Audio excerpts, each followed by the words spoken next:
Today marks the 80th anniversary of the liberation of Auschwitz concentration camp, a day marked by Holocaust Memorial Day. More than 1 million people were murdered at Auschwitz, mostly Jews who were among the 6 million systematically killed during the Holocaust between 1941 and 1945 by the Nazis.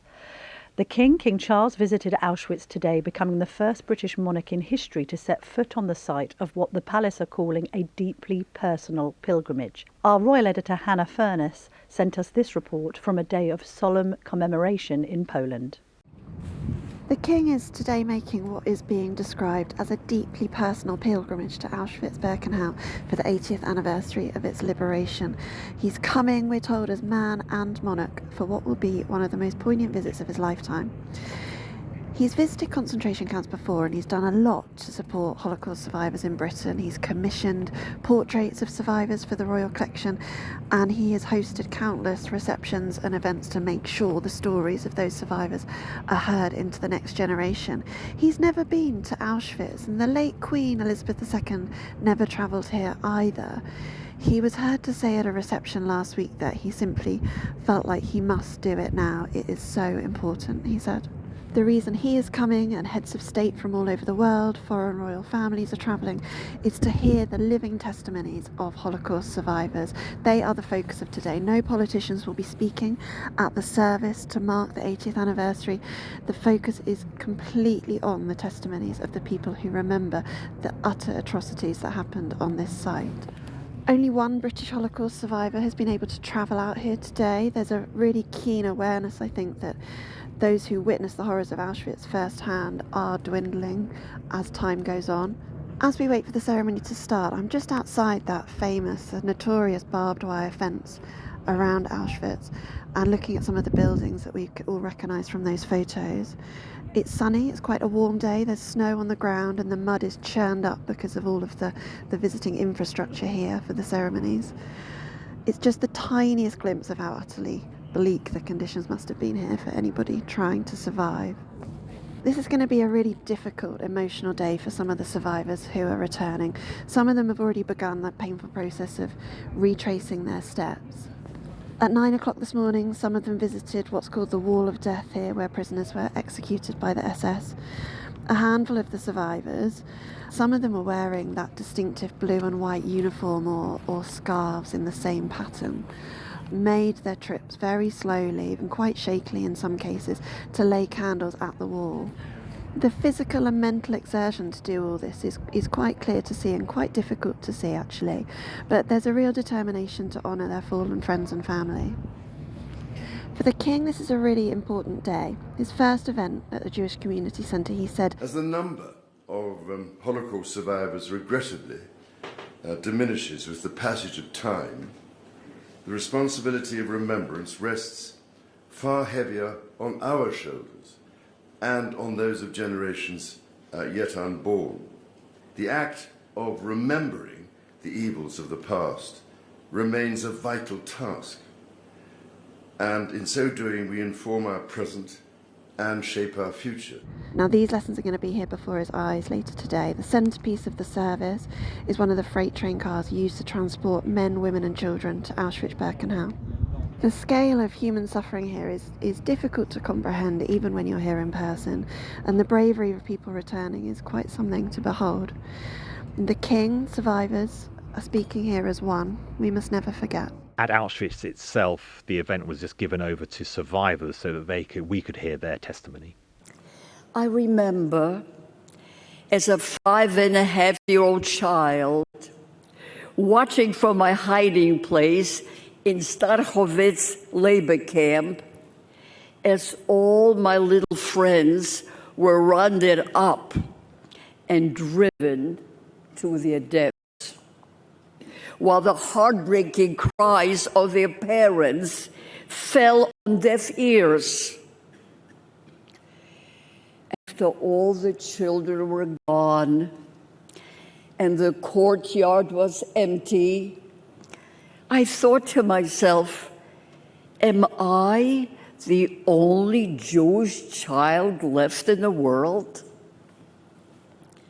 Shortly thereafter, we were loaded into cattle cars The men and women were separated. This was the very first time I ever saw my father cry. Up until then, no matter what horrors, no matter what happened to us, we were together, the three of us. We were a family. But now, he was sent to Dachau, and my mother and I here to this camp, Auschwitz-Birkenau. Hot, hungry, thirsty, and very terrified, I held on tightly to my mother's hand in the dark cattle car for countless hours, while the cries and the prayers of so many desperate women permeated my soul and haunt me to this day. Finally, we arrived at Auschwitz, a gloomy Sunday with the sky obscured by smoke and a terrible stink hung in the air. And there were rows and rows of naked women all around me. What are they looking for? I asked my mother as I too was naked. And I tried to avoid the gleam of the German shepherd's teeth and their eyes. I was their height, so I can see them completely. I can still see their eyes to this day. My mother answered me, diseases. But if we are ill, she didn't have to finish. She pointed to the smoke right by the entrance. I knew at 5.5 what that meant. We all knew. Camilla, you reminded us this morning of a piece you wrote when you went to Auschwitz to mark the 75th anniversary of the Holocaust. Amazing piece, which we'll put a link in the show notes. But just talk us through the experience of going there 5 years ago, and you have an amazing family story as well. Yeah, so just to contextualise, I did sort of grow up with a lot of Jewish girls who came to my school because I was educated in Hertfordshire, quite near North London. So I would say as a Catholic growing up, I had a lot of contact with the Jewish community, and that's something that not a lot of people always have. I mean, it isn't a big community. There are only around, well, almost 300,000 Jews in the UK. So sometimes when we look at some of the debates around anti-Semitism, I think to myself, is it because you just don't know Jewish people or you can't really connect with them? So that was my childhood history. And then when my father remarried, he married somebody called Bernice, whose mother Ruth had been an Auschwitz survivor. She was Auschwitz-Birkenau prison number 78391, which was forever tattooed on her arm, of course. So Ruth was initially brought up in a town called Duisburg in Germany. Because she's Jewish, she and her family are asked to move. They end up moving to Amsterdam, I think because relatives are there. And in fact, Ruth spends a little bit of time at school, in the same school as the teenage diarist Anne Frank. Then, of course, Hitler invades the Netherlands, so they have to go on the move again. And they are initially sent to Voigt, which is a concentration/labour camp. And they're there for a while, but then they get separated. So Ruth gets separated from her father, but also her mother, Bertha, and her two sisters, Claire and Irene. They are sent immediately to Sobibor. Ruth doesn't realise at the time that Sobibor only exists as an extermination camp for Jews. So she thinks they're sent there to work. They're actually sent there to die. And she later finds out that they are killed on the day they arrived there. So that's July the 23rd. 1943. She does see her father very briefly as she herself is transported to Auschwitz. She recalled that he was just reduced to a human skeleton. He had eyes like a frightened animal. She barely recognised her own father at that point. They said goodbye through a barbed wire fence, but she knew there and then that he had completely lost the will to live. So essentially she gets into Auschwitz. Because she speaks good German, she's spared. She comes face to face at one point with Heinrich Himmler.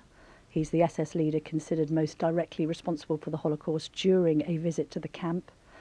She's deemed too skilled to be killed, basically. There's a camp guard who turns around, not expecting a Dutch Jew to speak such good German, and says, this Jew should be spared.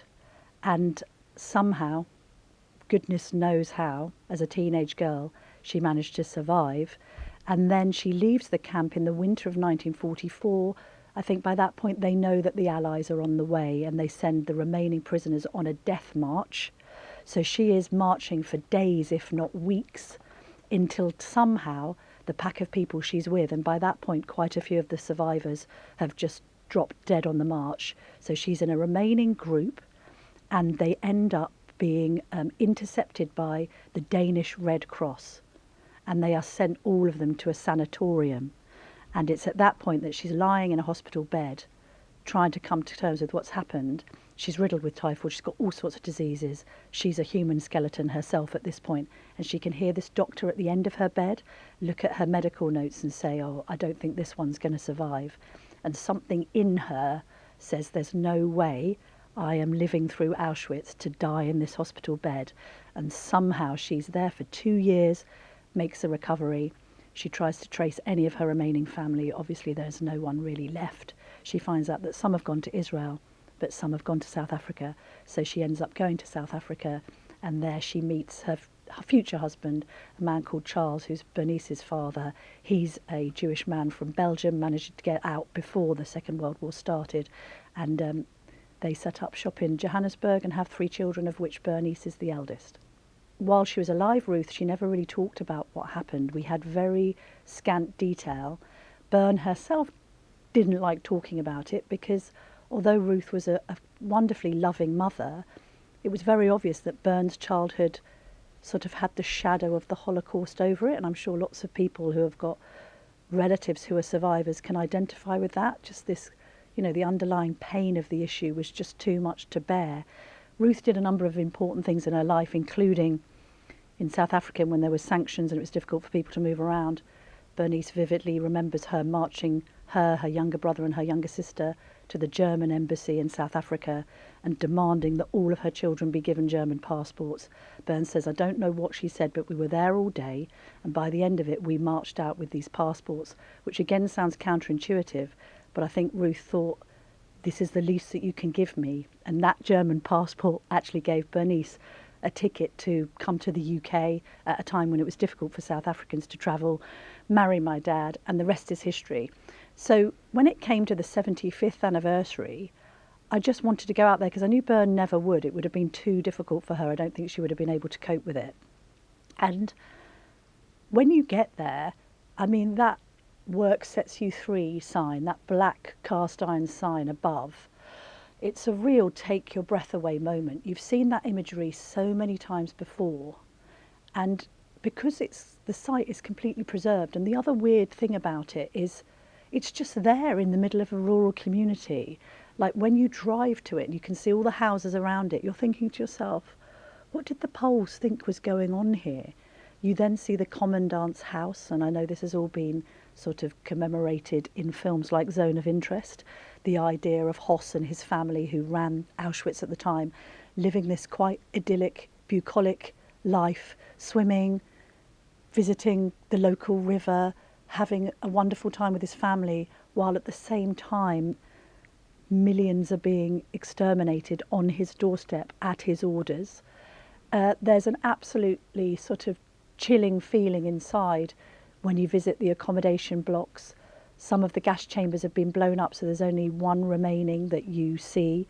They were blown up by the Nazis when they knew that the Allies were coming to try and bury all of the evidence. You see their sleeping quarters and just how primitive the whole thing was. And then you see the exhibits of the clothes, the shoes, the suitcases, the spectacles left behind. That's like the most stark part of it all. Piles and piles and piles of spectacles taken off people in this horrific period of mass murder. And it does really make you think, how can people have done this? How can people have killed on such an industrial scale? Women, little children. And then, of course, you're just reminded of Ruth. And the core of her story is, it's a story of 4 people going into the camps and only 1 coming out. She's a teenager. She sees her mother and her sister walk to the gas chambers. She's reunited with her father for a very brief period, and he's just a broken man. And she never sees him again. And just the reality of Ruth's story playing out for every single survivor that somehow managed to get out of those places, and how much they lost.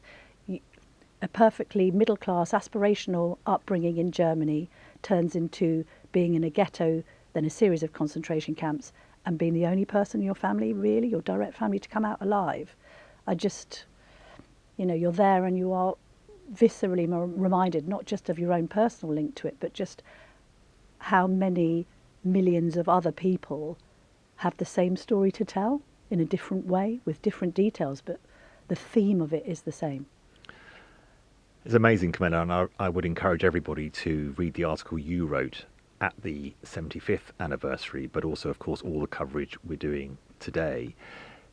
The risk is, are we forgetting the lessons, those stories which are so important to our shared history? This idea of never again is absolutely vital. And a report from the Campaign Against Antisemitism, which is being published today, has found, even with such incredible testimony that, so many people have given today, only 1/3 of British Jews believe they have a long-term future in the UK. Anti-Semitism is on the rise. Half of Jewish people who live here have considered leaving the country in the past few years because of anti-Semitism. And when you listen to the stories of the people who had those appalling experiences, and then some of them who were able to save their lives in some way or were spared the journeys they had to have, that Jewish people living here and around the world are still suffering, just seems to be remarkable to me. We know that anti-Semitic attacks have reached a record high in the UK since the October the 7th attack by Hamas on Israel and the subsequent war in Gaza. It seems amazing how we are seeing that almost like a different era, and therefore we don't have to think about it so much. I mean, I saw The Brutalist at the weekend, which is a fictitious but obviously based on real experiences story of an architect, Jewish architect, who travels from Budapest to America, and how he's treated in America. I don't want to spoil it for people, but his treatment is very, very, it produces visceral responses in the audience. It's an amazing film, 3.5 hours. But I would really encourage everyone to go and see that, just to remember the effects and the loss of people who had to leave their homes. I mean, it makes you wonder, if particularly young people can only connect with this through celluloid in a way, should Schindler's List just be compulsory viewing in any school? Because at the end of the day, I think we are losing that tie, aren't we, with what actually happened, and we're losing the tie with first-hand testimony, because so many of the survivors now, they're in their 90s. This is going to be the last major commemoration that they can actually physically attend. Let's talk a little bit about some of those findings around where we are today on this vitally important day. We're joined by Gideon Falter. He's the chief executive of the Campaign Against Antisemitism, who have produced that report today with those shocking findings about many, many Jewish people not seeing the UK as a safe place to live. Just talk us through, Gideon, the findings of your report. To you, who knows the detail of these issues, were they as surprising as they may have been to some others? We've been watching things ratchet up over the years, and one of the great shames, I think, of our country is that Britain was instrumental after the Holocaust in establishing consequences for people who perpetrated the Holocaust, for establishing anti-racism laws not just in Britain, but also human rights across Europe. Britain was obviously key to the Nuremberg trials. There was this real sense that the lesson of the Holocaust must be never again. And yet here we have anti-Semitism in the UK, which is mounting and mounting. I'm obviously not saying that things are like the Holocaust or like 1930s Germany in the UK, but the impact of this surging anti-Semitism that we've seen over the last few years, and particularly since October 7th in the UK, is that now, as you say, there is a depressing number of Jews who are questioning their very future here. And the statistic that you just gave, half of British Jews, over half of British Jews now questioning their future and considering leaving the country, that actually rises amongst young people to 67%. And when we ask them why, 76% are saying it's because of the surge in anti-Semitism since October 2023, the October 7th attacks. Gideon, we've spoken earlier on in the podcast about the importance of that never forget message. We're now at the 80th anniversary. We've heard from Holocaust survivors today, but they're in their 90s. The King is there, I think, because he appreciates this is one of the last opportunities that he will have to actually meet with survivors on the site of Auschwitz. We also have a report out suggesting that a third of young adults in the UK are unable to name Auschwitz or any Nazi death camps. We've got a lot of, I think, the historical knowledge of all this muddled and muddied by the conflict in the Middle East and people's opinions about Israel versus Palestine, and that's creating some confusion. Are you worried? Because it's now about the future, isn't it? It's about future generations keeping the memories and the first-hand experience of Holocaust survivors alive into the future. How worried are you when you read statistics like this? Very, and I'll add a couple more horrifying statistics to that about young people. 1 in 10 young people think that we're only talking about the Holocaust at all in order to further some kind of Jewish agenda. That's from some polling that we did with YouGov. There's also another statistic, which is that every year we ask the population as a whole various questions about Jews and their attitudes towards Jews. And what we see is that amongst 18 to 24-year-olds, they are more than 3 times more likely to hold entrenched anti-Semitic, anti-Jewish, racist positions than 65-plus-year-olds. So we always used to have this idea that, that if you had the family gathering, there's a grandparent who's going to say some kind of racist thing about Jews, perhaps. It's actually now much more likely that it's coming from the grandchild. It's from that generation. And I think what we have to look at is, why is all of this happening? And I think there are a couple of reasons. One is extremism is really on the rise in our country, whether that's Islamist extremism, far left extremism, to some extent far right extremism. But what comes across in our polling is that the thing that people in the Jewish community are really worried about is Islamist and far left extremism in particular.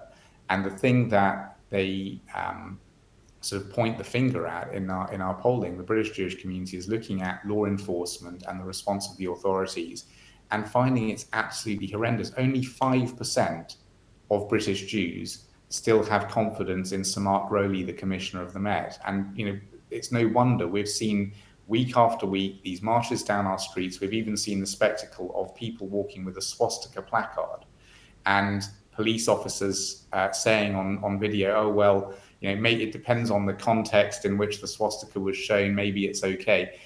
That kind of a thing, British Jews have been seeing for over 15 months now, and no real law enforcement response. And I think a lot of people have started to say, okay, if the authorities aren't going to protect us, if this country is becoming more extreme, what kind of future is there for us? And it's down to the authorities essentially to turn this around, because all the education in the world won't help if there's no response to people who break the rules and engage in this kind of hatred and extremism.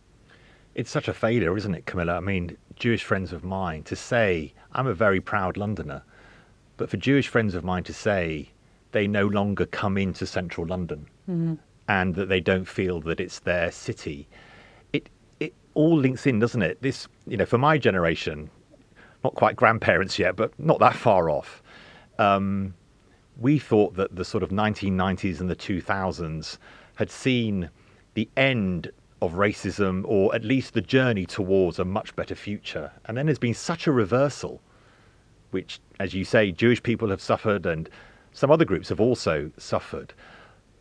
What, Gideon, is there any hope in the work you do about what should be done to go back to that much more optimistic time when I was in my 20s, where, as you said, Gideon, it was almost a settled view.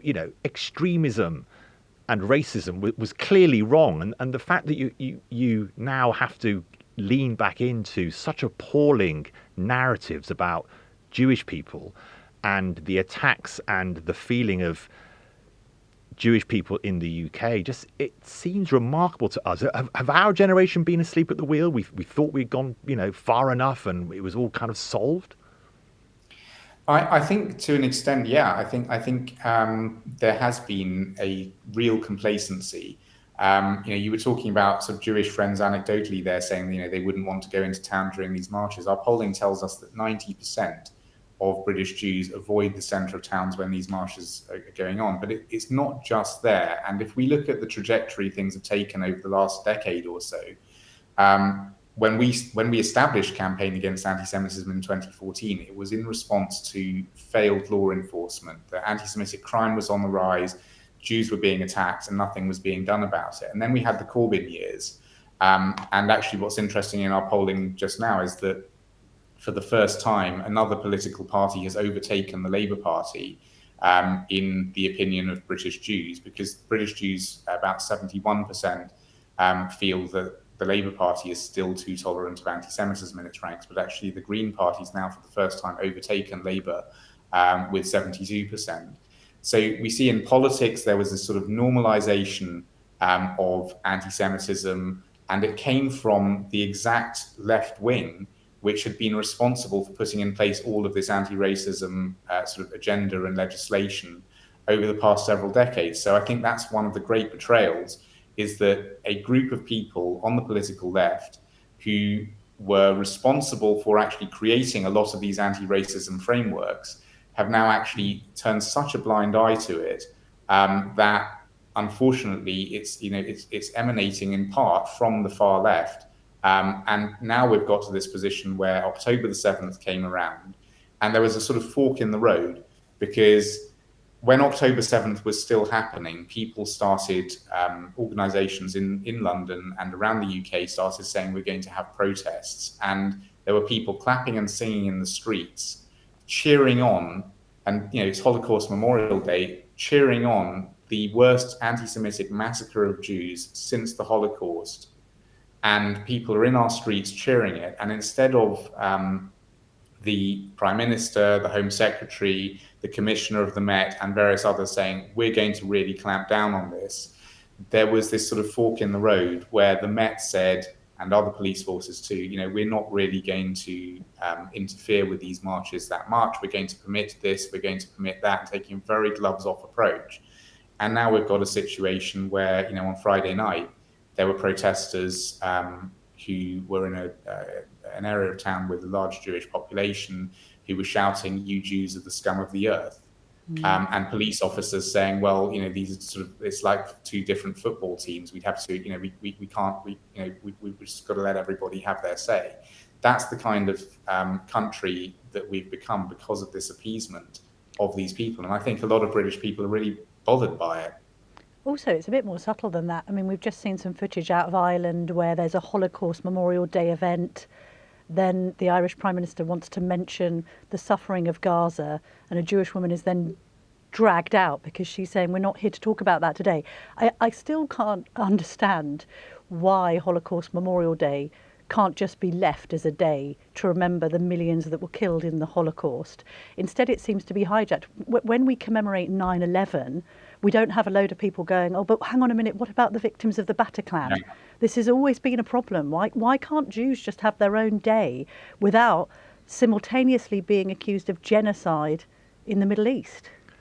I wonder, Gideon, has this been affected by the whole social media that people live in a world now where they're just fed appalling material, anti-Semitic material. I've always found the left has a big problem that they don't really think of, or some parts of the left, not the left, some parts of the left have a real problem that they don't see anti-Semitism, as you're saying, Gideon, in the same way as they see racism. They think those two things are somehow different, which is a ridiculous position to be in. But I just wonder, Gideon, has social media led to this ability for many more people to see disgusting racism and then to somehow live in this world where this is all just, to live in a world where this is never challenged?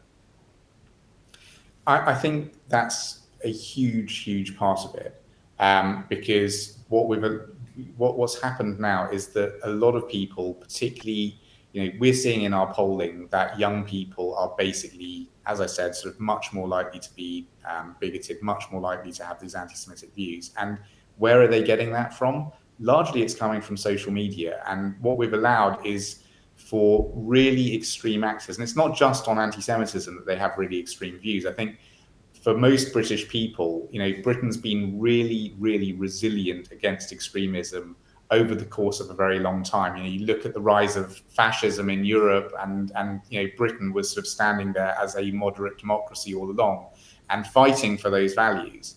And I think a lot of people don't recognize in their own kids some of the values that they're now espousing. And they're getting that largely from social media, where we're allowing all sorts of content to come in. It's really professionally produced. It's really slick. People are thinking carefully about it.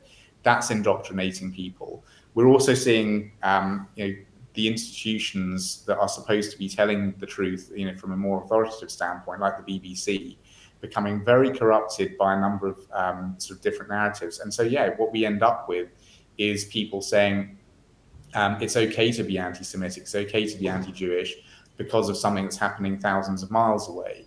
And what we're much more interested in here is saying, well, hang on a minute, what goes on here in Britain is not going to change anything thousands of miles away. You walking down the streets on a supposed Palestine march with a swastika placard is not going to suddenly change policy thousands of miles away.